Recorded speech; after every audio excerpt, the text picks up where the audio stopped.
Today, I have the great pleasure of talking with Darren and Ruth Zolinsky. They're longtime local Colorado Springs Orangetheory members. Darren is a pilot for Southwest, and Ruth manages a State Farm agency. I saw incredible change with both of them starting in January when they did the Transformation Challenge. Not only did they lose inches, but they really changed their lifestyle.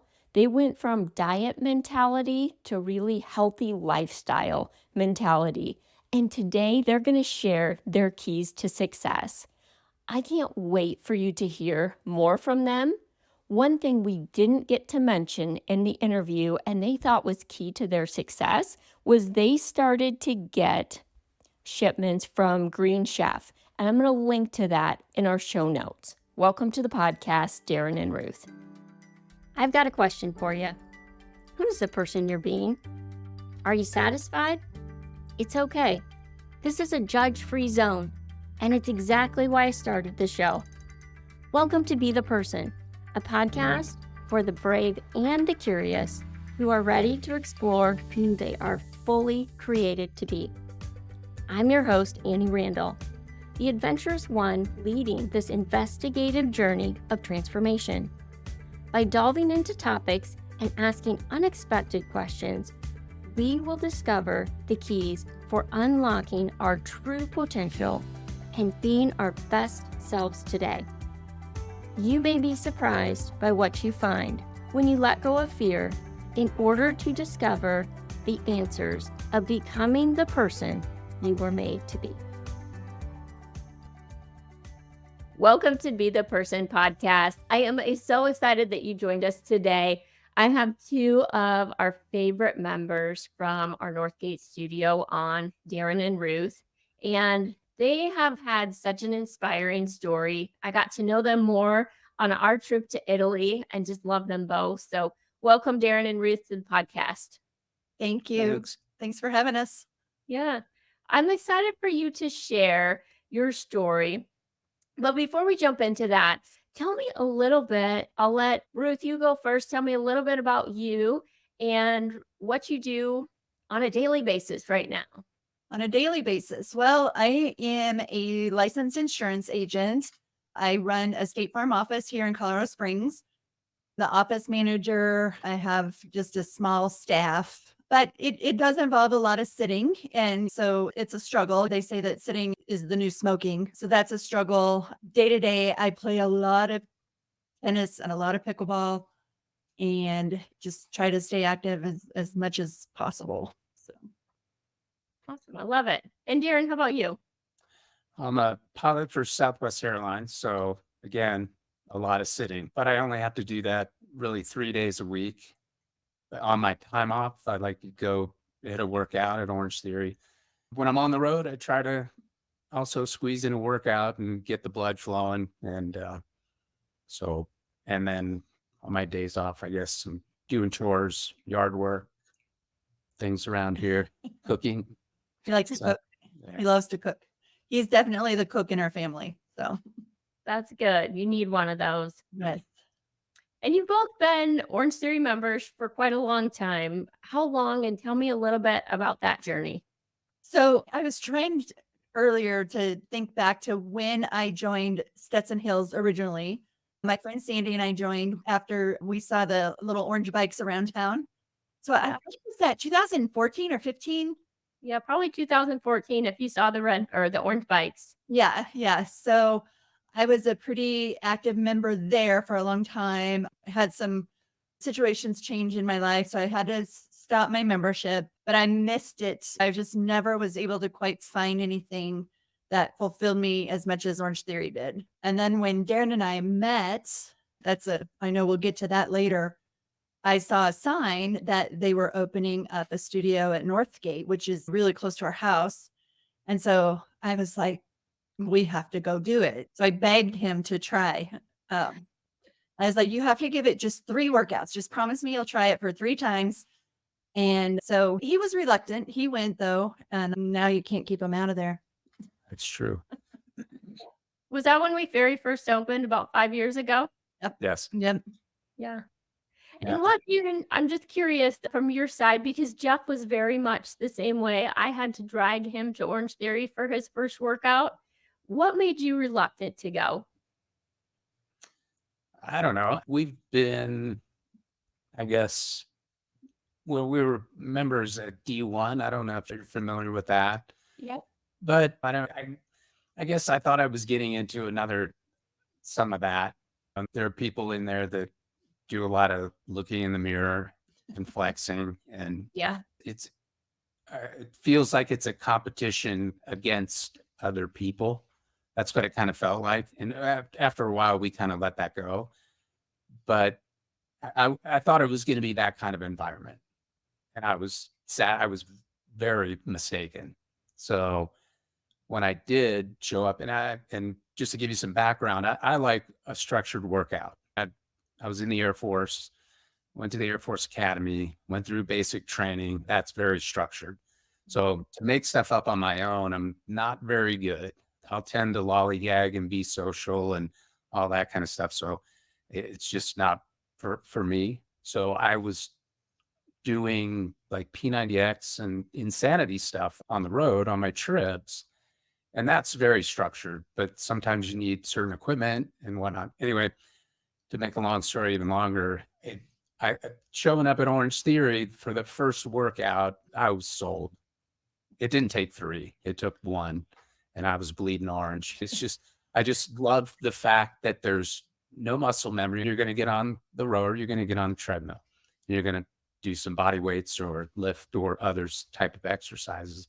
And that's exactly what I'm looking for. Exactly. So, The difference is he didn't leave there and want to own it. yeah. True. Right?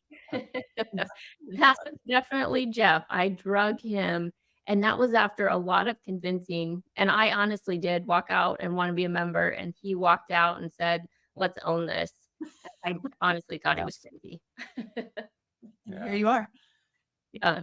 Yeah.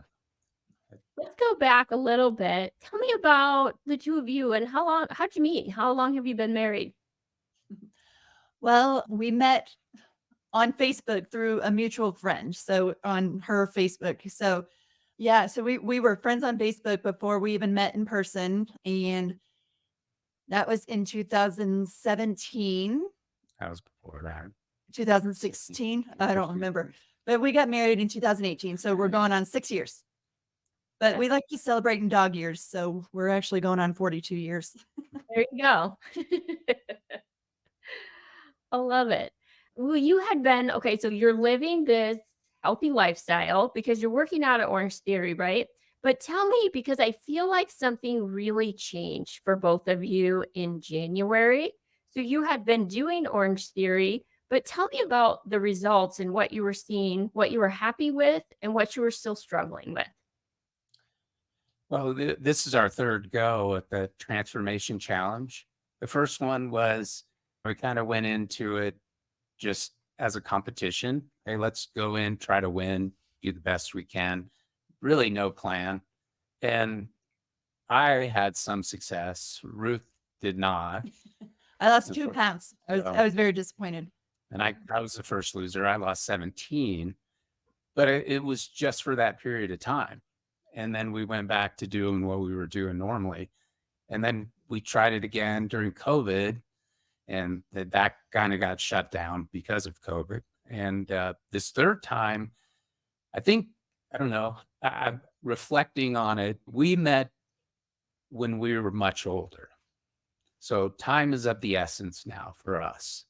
And I think that kind of was one of our big motivators, was that we want to do things and we want to experience things together.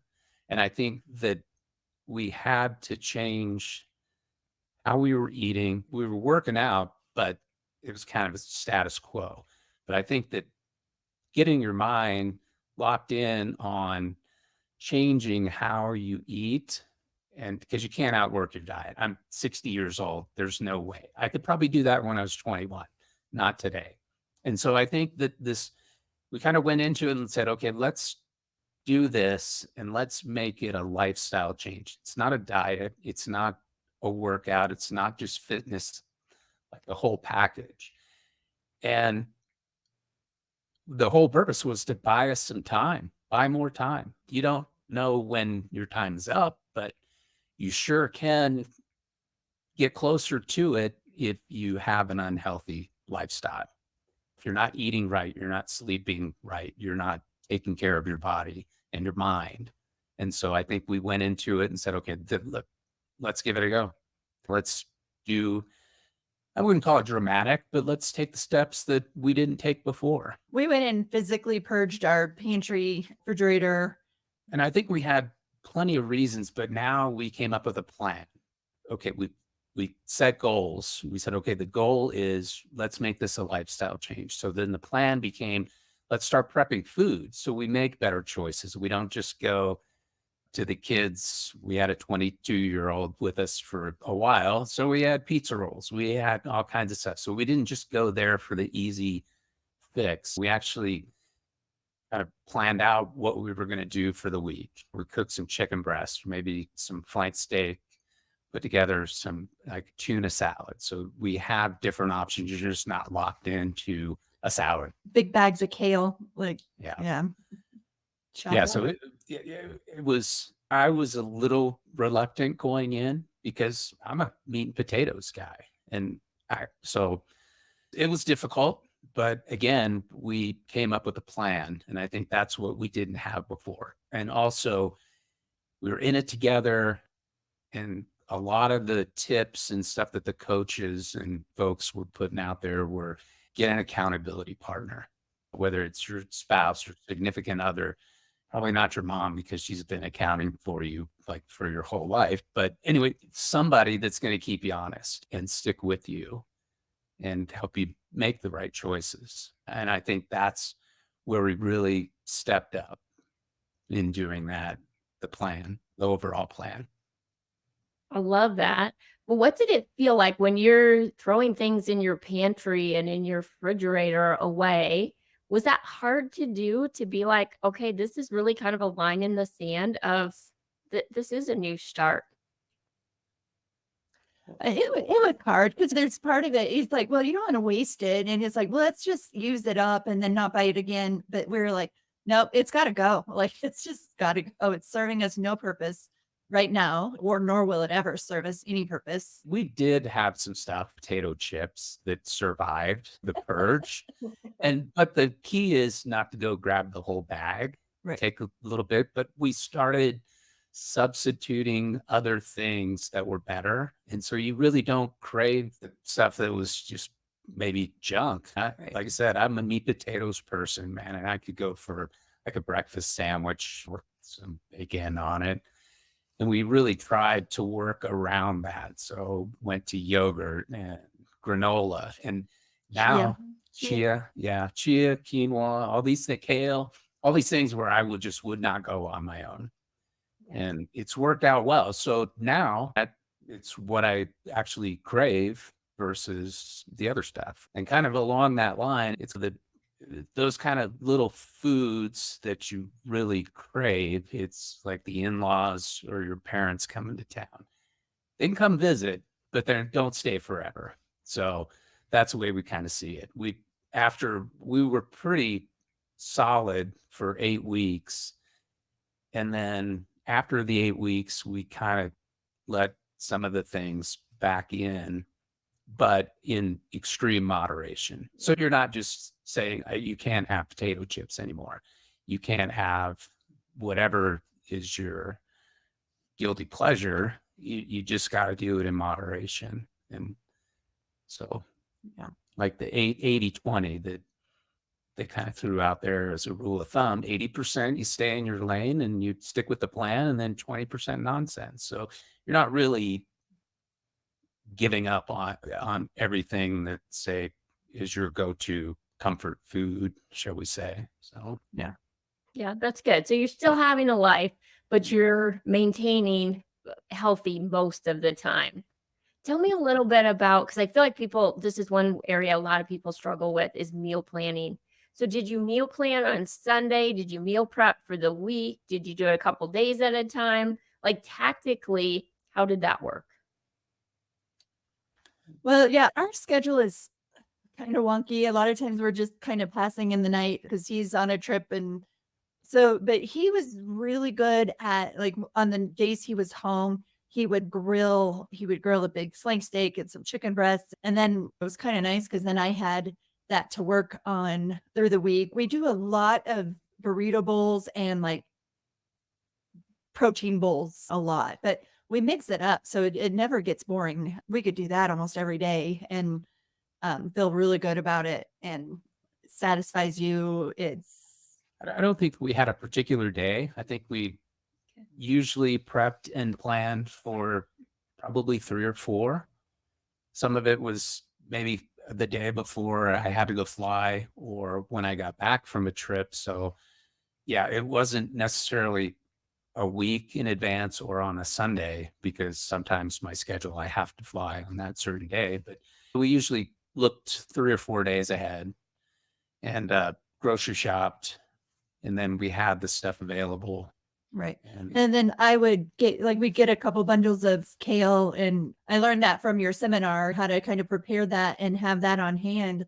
That's been a game changer. Just having that on hand. Um, throwing it in the food processor with a little bit of lemon juice and olive oil and salt. And it totally changed kale for me. It's so good. It will feel good, right? Instead of That's like, real good. Yeah. yeah. Yeah. I love that. And I love that you were flexible in that and that we eat a ton of bowls as well. Sometimes I'll bring them out. And for Jeff and I think we could do the same thing. For my kids, sometimes they're like, we're having bowls again. I'm like, yeah, but they're totally different. They have different things in them. Exactly. Yeah. Yeah. Yeah. This one is a Southwestern bowl, but this one's a barbecue bowl. Yeah. Yeah, they're totally different. Totally different. Yeah. You said something, Darren, when you were talking, and either one of you can address this, but you said the things I crave change. Tell me a little bit more about that because I think that's really hard for some people to think. I know I'm a sweet person, and that can be difficult for me sometimes. So talk to me about that.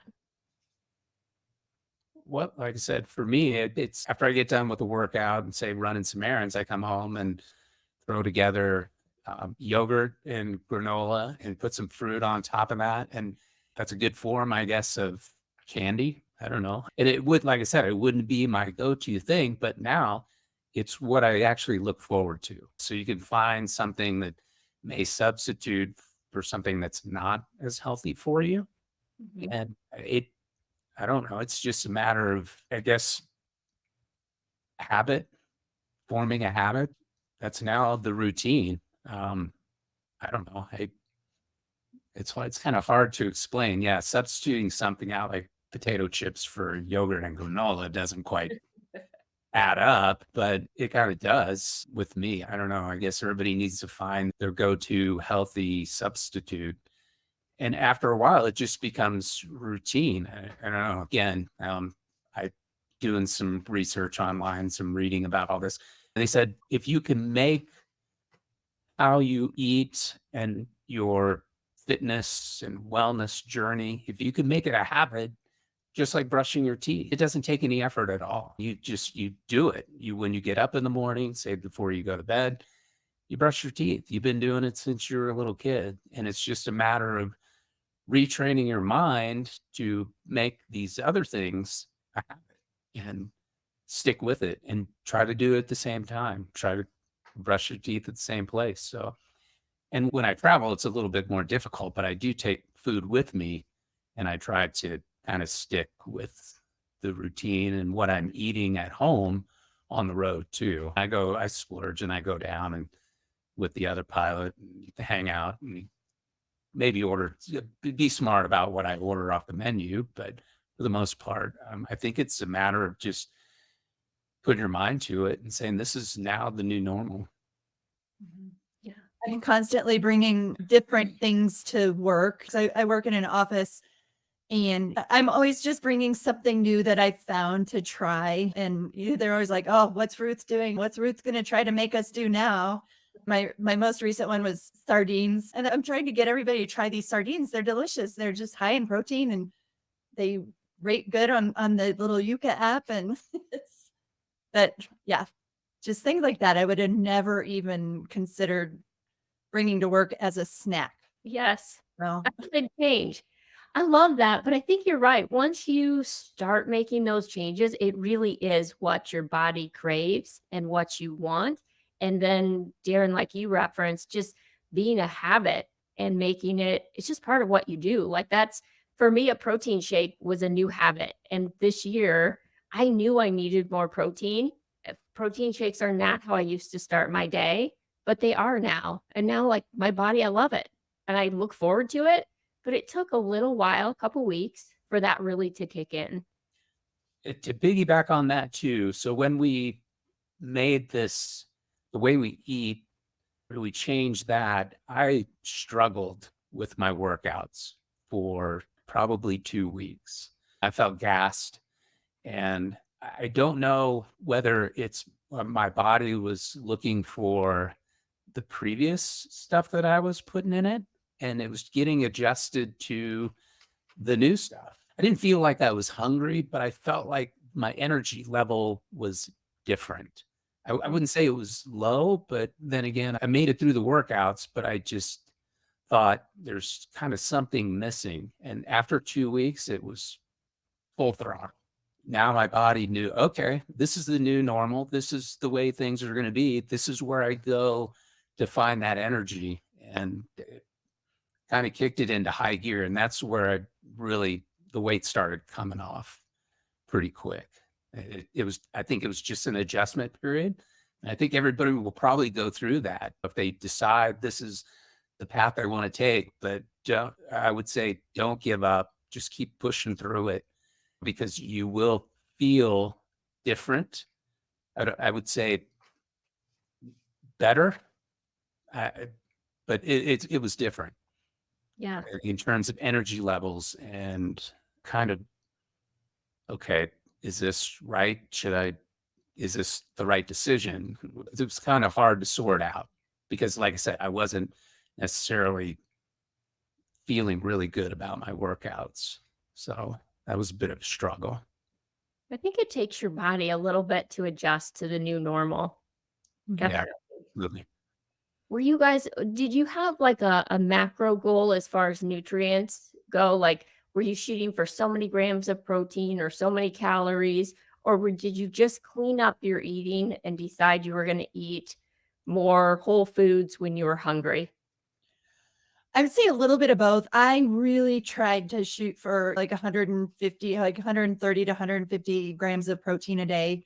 I don't think I've yet to hit that. It's really a struggle for me, but I get close. So, and I go back to a little bit of advice that you gave at your seminars, like start your first meal with at least 30 grams. And usually if you start with that, it sets you on the right track. But yeah, mostly that's the only thing I was really focusing on, that and drinking water and yeah, just whole foods, real food. I think it's the clean eating. I didn't feel there were times in the afternoon. I'm like, oh boy, a snack. What bad snack was right up my alley. But I tried to resist. So I go to nuts and grapes and that kind of stuff to try to get me over the hump. And now it's really not an issue where I've kind of my body is adjusted. It kind of knows, okay, you're hungry, not to the point where I was when we were actually doing the first few weeks. I think it was cleaner eating and the proteins for me. I don't think it was that big of a deal. I think it was maybe smaller portions, but not to the point where I was constantly hungry because I cannot do something like an intermittent fast. Obviously, there's space between meals, but with my job, I need that energy and I need my brain. I can't be worrying about my stomach. I need to keep my mind engaged on the task at hand.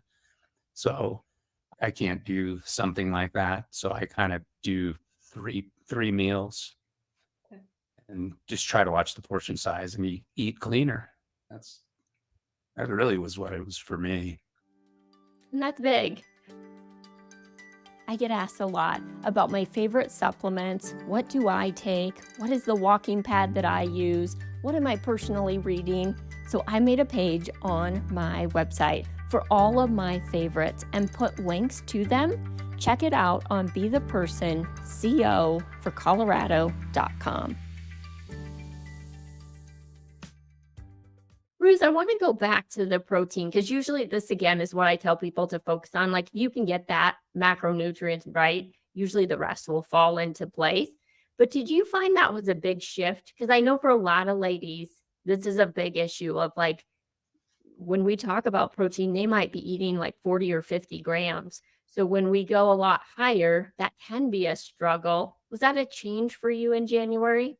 It was definitely a change. Yeah. Yes. And also circling back, I am an intermittent faster, so I don't usually open my window until noon, 2 o'clock. Between noon and 2 is when I open it. So then you've only got 2 meals to squeeze as much protein in. So I've had to rely on some protein shakes, and I'm still in search of a good clean protein shake that I enjoy. Still working on that. But yeah.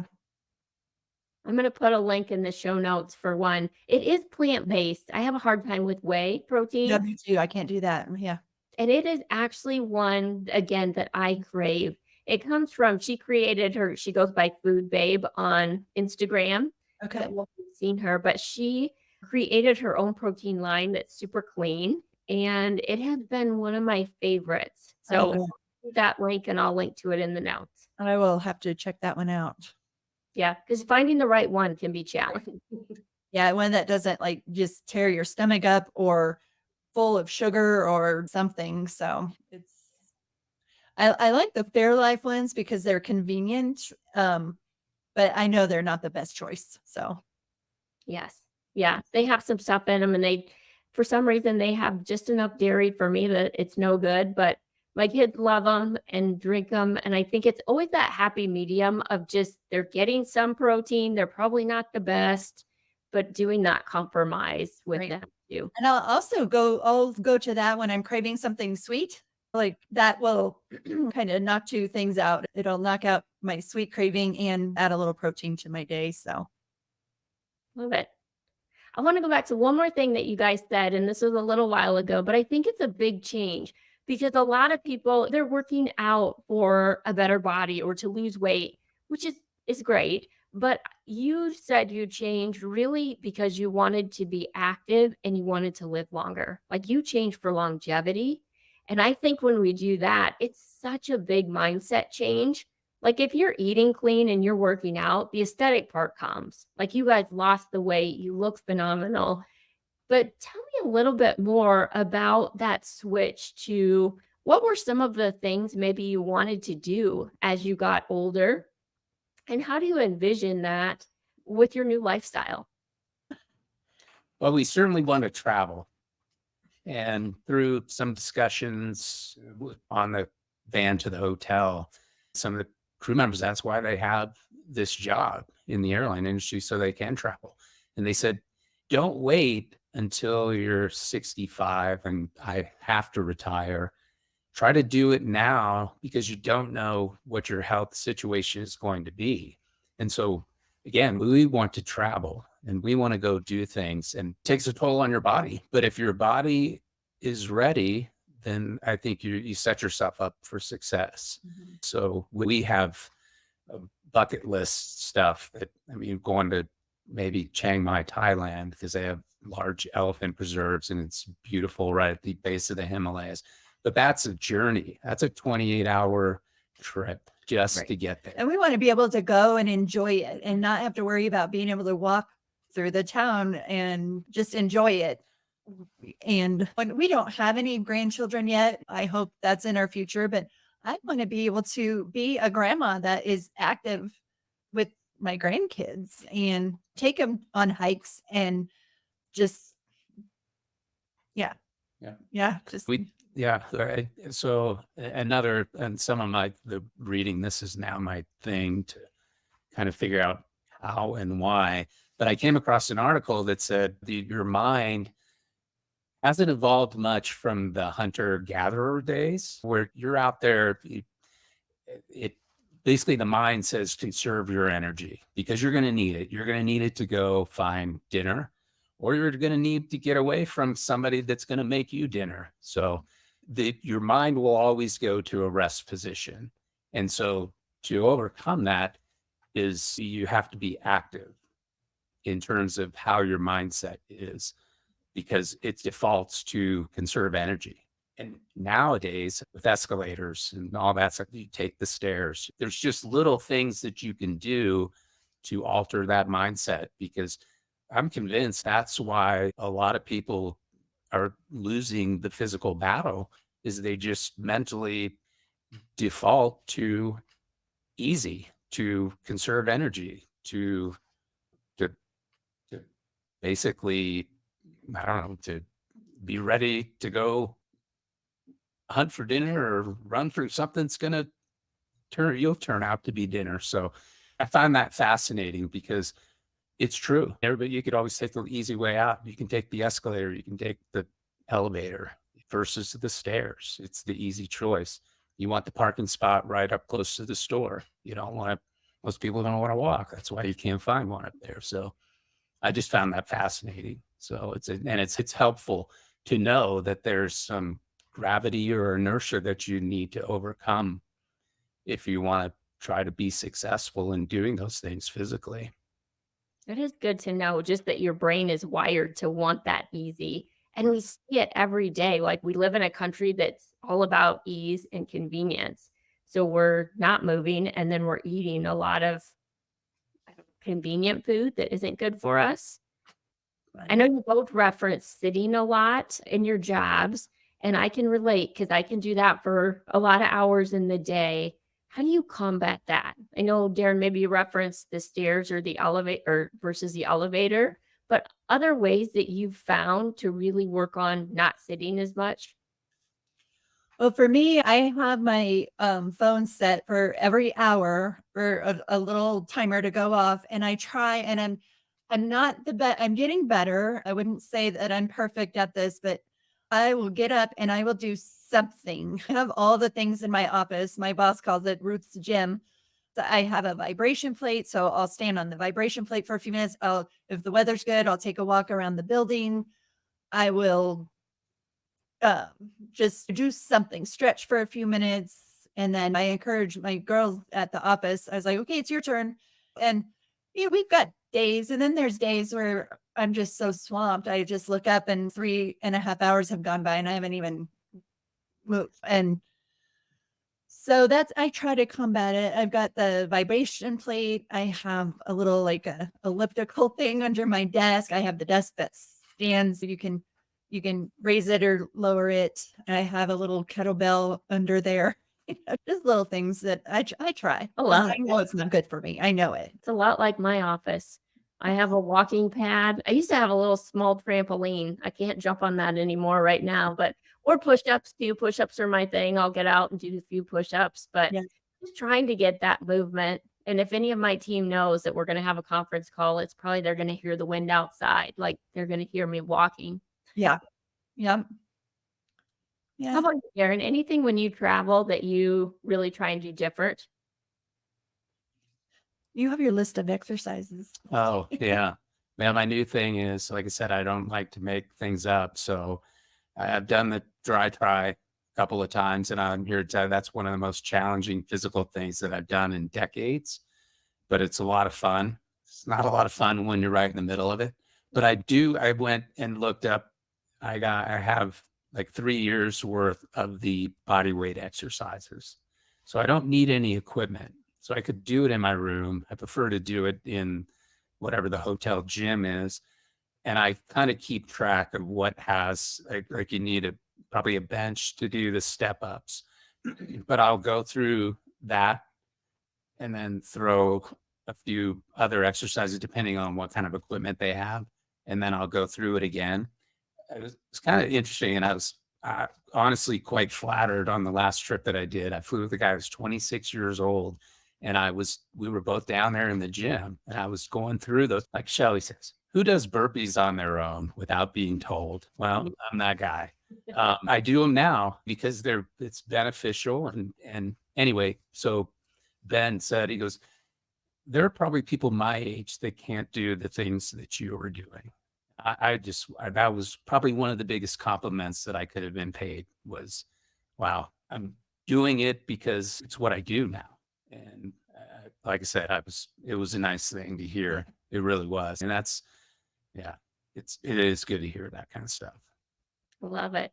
I'm going to put that in the show notes, our try exercises, just because that is a perfect way to do like, in a hotel gym. That's awesome to do. Such a good idea. What do you guys think is the biggest change that you've noticed since January? Clothes fit better. Yeah. Have a lot more energy. We were right smack dab in the middle of the challenge, and we went skiing for 10 days. And for the first time in years, we stopped because we wanted to, not because we had to. And that's huge.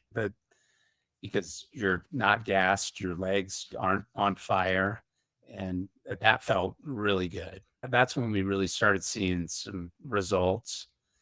And when your clothes fit better, I have pairs of pants for my uniform that I'm like, yeah, that I'm gonna have to get some other ones, and because they just were snug, and now they're not.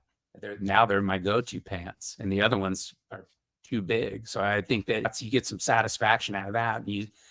That gives more incentive to keep up what you're doing when you get those kind of things. Compliment from a kid. A guy's a kid. We have kids that are older than he is. So that's a good reward. I have a pair of gold jeans that are size 8. And so I'm 5'10". So size 8 for me would be amazing. And I did fit into them. It's not pretty yet, but mark my words, I would say by this year, those jeans are going to fit. So fit well. I got them buttoned. So that was a big change. I wasn't even able to get them buttoned when we started that challenge. So, And I think part of the reward is you gain momentum. You may have only been able to do 1 or 2 push-ups. Now you can do 20. So it's a start small and then build. Don't go in there and try to bang out 20 push-ups if you can't do it, because then you'll be defeated and your experience will be a negative one, and that will probably deter you from coming back and trying this again. Like I said, we've done this 3 times, and the 3rd time was the charm. But you can't go in there with your hair on fire and expect the results. You need to start small and build and get some momentum going. And I think that was the key, because I think if we would have jumped into it and said, okay, I mean, when you try to go in there, you can't do 20 push-ups. You might wind up getting hurt, injury, and that'll set you back. So I think the momentum that we've gained is part of the reward also. Start small. If you have to make incremental changes in your diet, if you don't feel like you want to purge your pantry or your refrigerator, start easing in, and you got to make it an enjoyable experience. Otherwise, like I said, you'll burn out and you won't come back. So I think that's part of the reward too. I think that's a good thing because you don't want to go in. We see a lot of people do this. Week 1, I'm in there 4 times and I pushed way too hard, and now I'm injured or I'm so sore I can't move, or I hate it so much I don't want to come back. So I always tell people to like start small, get that momentum. Like what can you do today and tomorrow and the next day? Because then your body starts changing too, and you guys have probably noticed this, that you start to gain muscle. And once you gain muscle, then your body burns more calories. And this whole thing just starts becoming easier and easier as you go. And like you said, you can do 2 push ups, but now you can do 20. And so it just is a whole snowball that I think happens as you go along. Absolutely. Yeah. Yeah. Yeah, you have to be incremental and, like I said, gain some momentum. And yeah, injury will set you back, and you got to know that you got to go do this again tomorrow. So you never want to push yourself to the point where you go, oh, I want to do that, because it's what you need to do, and it should be what you want to do. And if you make it so that you don't want to, that's mental also. But if you made it a physical and a mental issue, then you're losing the battle, I think. Yeah. As we get ready to wrap up, maybe just hear from both of you of one thing that surprised you, or if you were just the person, I'll let you answer either or question. Maybe one thing that surprised you, or if you were talking to the person that is just getting started, what would you tell them? So I'll give you each a turn, whoever wants to go first. You're me first. Yeah, I would say that you need to come up with a reason why you want to do this. And number two, maybe set some goals. My goal wasn't to lose 20 pounds. I guess my goal was probably to win the competition, but my goal was that we want longevity in our life again, because our relationship came later in life. So we want to get every minute that we can to enjoy together, and then come up with a plan. And if it's your plan has to be tailored to you, to your mindset. If it's easing into the eating differently, then that's the way you go. Or if it's jump right in there and let's go and push through it. But you got to be able to come back the next day physically also and keep the program going. And that's what I would say is and I have lots of reasons. And one of them is I have to be able to pass my medical every 6 months to fly airplanes, which is my passion. And I have flown with some folks that we have a seat in the airplane and it's cut out for the yoke to come forward and aft, and they drop their pen on the floor and they lower the seat all the way down and they physically cannot reach the pen. It's not because their arms aren't long enough. It's just the distance that it has to go. So they have to get out of the seat and bend over and pick it up. And I went, okay, I Never don't want to want be to that be person. there. So, and I kind of thought that I was doing the right thing. But again, it was a matter of, okay, now I need the reasons. I need to set some goals. I need to execute the plan. And that's what I would say. Those three things all combined, I think will set you up for success. Absolutely. I think for me, if I were to give somebody advice that was just starting, I would say to find a class that you can go to as consistently as possible, because then you meet people in that class and you see familiar faces. You back in the Stetson Hill days, my class was the 6:45 p.m. class, and I still, keep in touch with people from that class. And even though I don't go to that studio anymore, and I just still keep in touch with them. And I guess that would be my advice, is try to find a class that you can do consistently and don't overdo it, because you tend to kind of go all in. I'm going to go 7 days a week and you'll burn out. So I think that's such great advice from both of you. And that community plays a big role. And the people that they know you're there, they know you're coming, you have that connection. I Yeah. love that Yeah. that's the advice. Yeah. And again, to piggyback on her comment was, if you find that class, because, and again, by reading online that they said that the group workouts set to music are the most productive in community. So they threw out the endorphins that you generate. It kind of brings the barriers down, and you're more social. You get to know these people. I go to 9:00 and I've met all kinds of people. I know their name. They know their name. It's like Cheers, Norm and Cliff. They're the same people, and it's such a supportive atmosphere, especially when you get to know them. Yeah. They may not be your everyday friends, but they're your friends for an hour and you know them personally. You kind of push each other and encourage. And that's a big key, I think, too, is the consistency. It's almost like back to brushing your teeth. You probably do it in the same place, in sink, in your bathroom, and it's kind of a habit. And that's a good thing. I like that one. Good job. Thanks. Well, thank you both for being on here and honestly, just what you bring to our community because you are a big part of our Northgate community. We love having you in there. And one of the things, too, that really makes such a difference one, you have that community that you know the people, but two, the way you treat our staff and the way that you encourage them, the things that you do for them they're kind of like my kids. So when you see somebody treating your kids well, you automatically are just drawn to them and like them.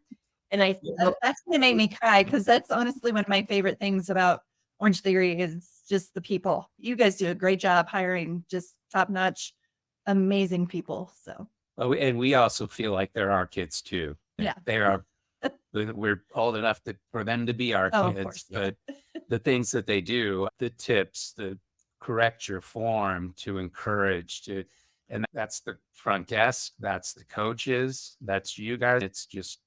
It's an incredible experience. Really enjoy it. I mean, I'm glad that she drugged me to that first class because literally it changed my life. Yeah. You Oh, know, he was angry about going to that first class. yeah. I thought it was, Like, I thought it was going to be like yoga. But chicks do yoga in tight pants. It's not a guy thing. And I've done yoga when I had an injury, and I was like, oh boy, it is exposing every weakness that I have: flexibility, strength, coordination, all that stuff. But yeah, we love it. We love your kids too. Well, I truly appreciate you and appreciate you sharing your story because I know a lot of people listening are probably in the same boat of like, yeah, I've been working out, but I haven't really made the change. And when you make that change, like I live healthy, this is who I am, and this is why I do it, everything changes. And so to see you guys go through that has been so amazing. I'm so proud of both of you. And thank you so much for sharing today. thanks, Amy. Thank you. If this resonated with you, please share it to others that this will help. And as always, it would mean the world to me if you would give us a 5-star review.